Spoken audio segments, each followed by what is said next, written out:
Hello everyone, in this video I'll be translating and summarizing the latest Urdu broadcast by Imran Riaz Khan to make it accessible for our English-speaking audience.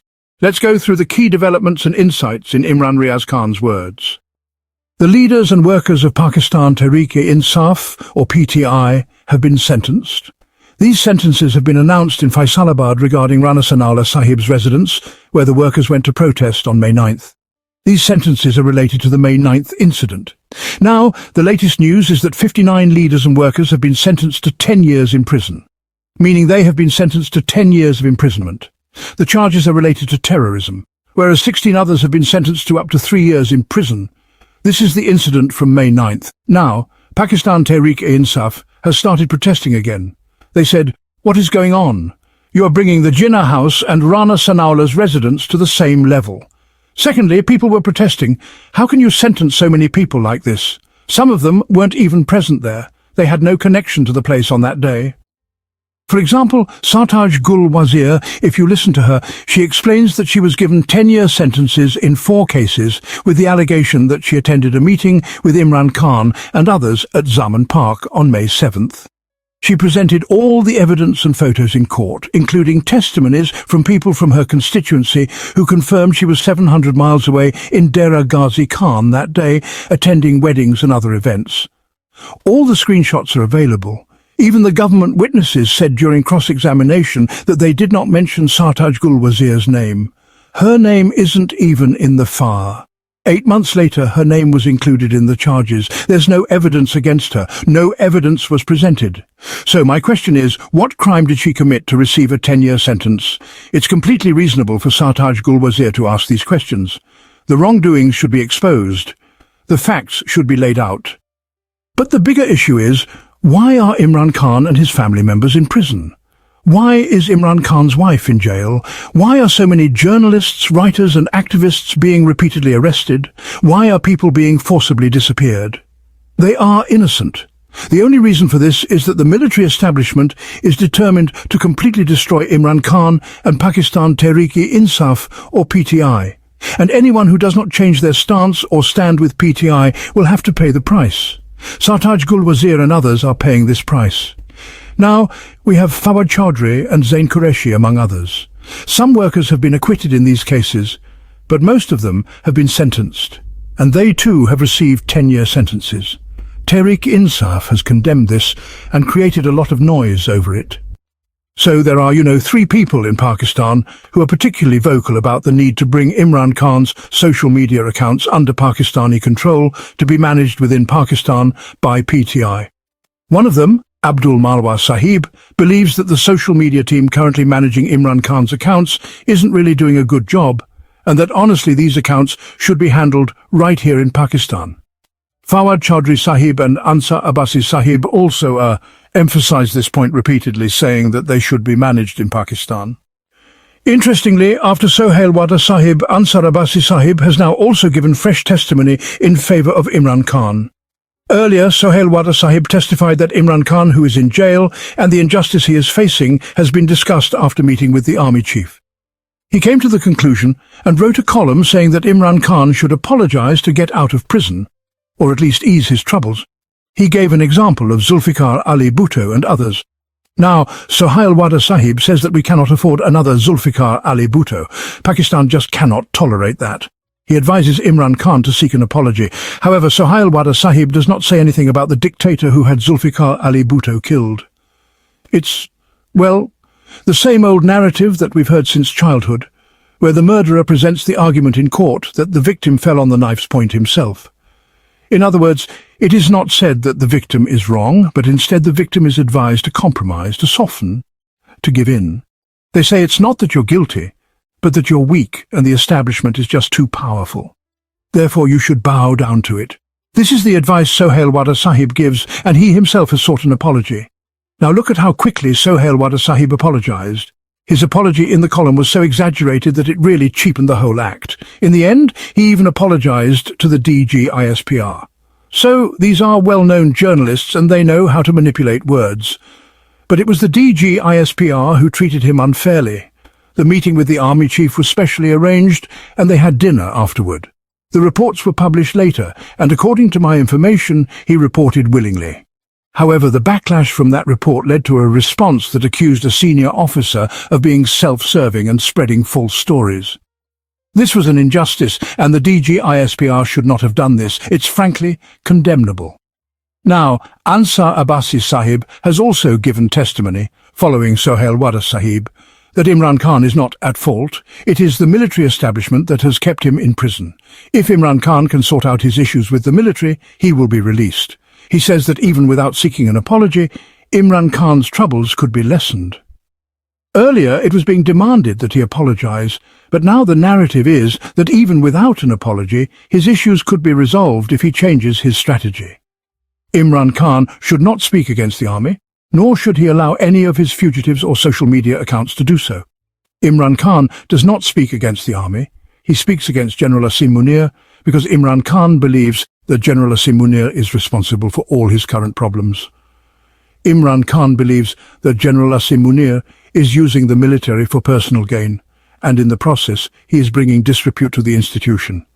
General Asim Munir's actions are the root cause of Imran Khan's issues. Ansar Abbasi Sahib has played the same old game again, where he tries to protect the army chief and other generals while holding Imran Khan responsible for speaking out against them. But Imran Khan is right to hold them accountable, just as the PMLN or others should hold General Faiz accountable for his actions. They should face the consequences for the wrongs they have committed. Ansar Abbasi Sahib now says that he believes that if Imran Khan adjusts, PTI's problems will decrease. History shows that, with a few exceptions, legal cases against politicians are often dropped. This is what Ansar Abbasi Sahib is saying. This is the second major testimony coming from the media. Now, regarding the media issue, it's important to understand that in Pakistan, for quite a long time, two political parties dominated. The People's Party and the PMLN.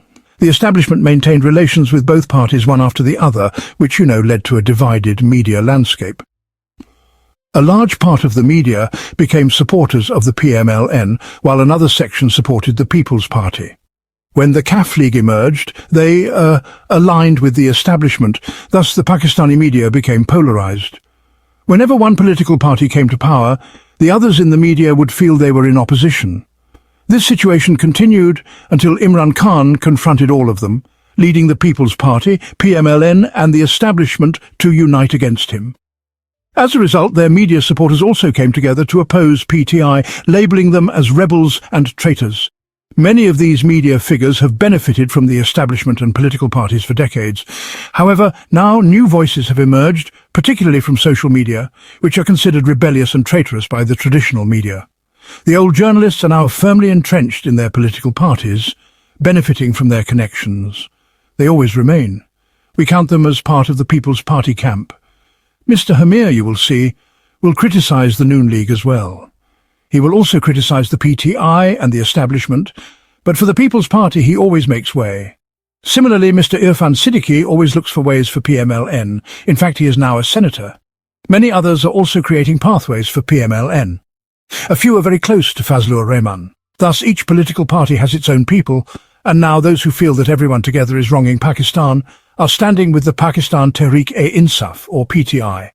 So there has been polarization there too.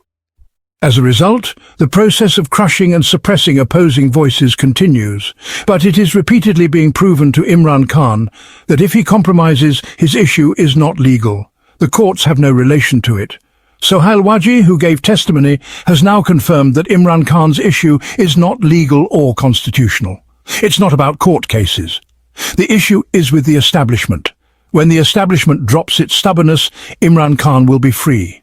Or Imran Khan will have to surrender to the establishment, which he doesn't want to do.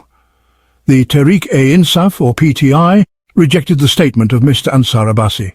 They said, "Congratulations, the postman has brought the news that there is no need for an apology.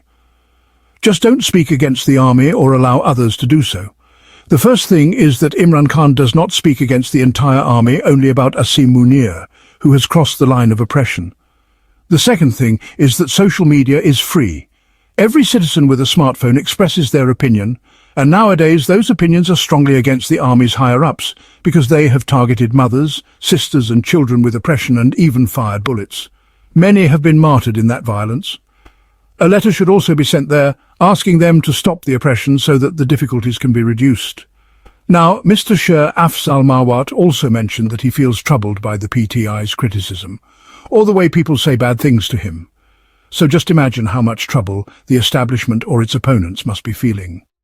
Was the media always like this? It wasn't.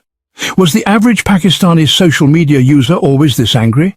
No. This anger grew when people saw women being dragged on the streets, cars being smashed, the sanctity of people's homes being violated, and when oppression, coercion and humiliation became widespread. The entire election was stolen, Pakistan's economy was destroyed and plundered, with oppressive faces installed as rulers. People reacted again and again. First, they overthrew the government formed by the people, and when the people tried to form a government again, they were not allowed. These are the reactions being displayed. People don't have guns to fight back or to resort to violence. So the least they can do is express their opposition, and this is the opposition you see. This is what Anwar Kaka was saying when he said that wherever he goes, people greet him warmly.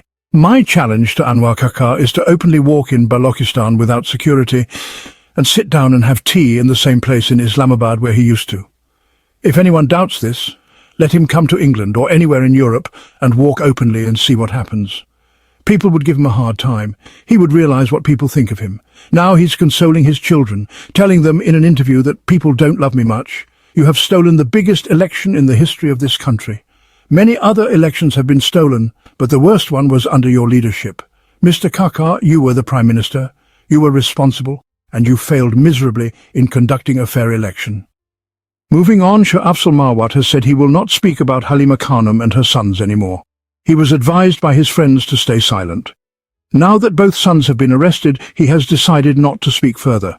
This is a good decision. It's never too late. But Mr. Mawat says that PTI's social media is abusive. This same accusation is also made by the Noon League.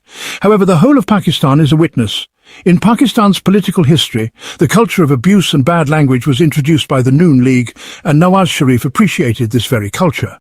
But as time passed, the same accusations started being made against PTI.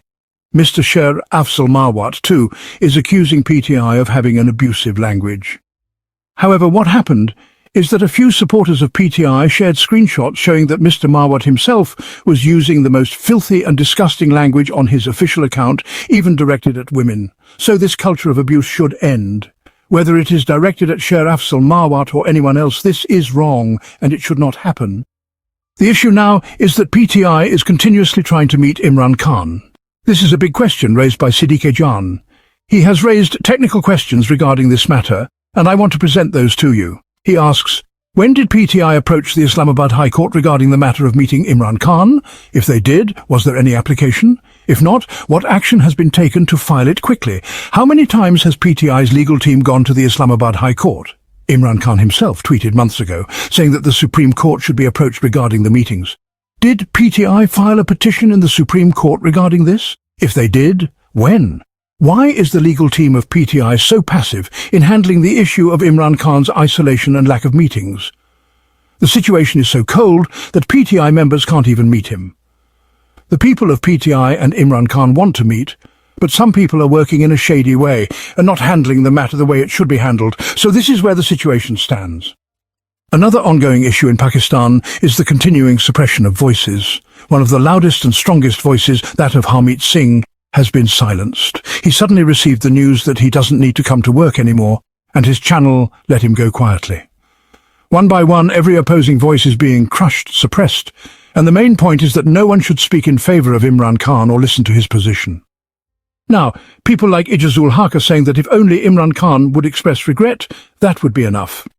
Mr. Sohail Bhutta says, Imran Khan should sincerely apologize once. Even DG ISPR is asking for the same.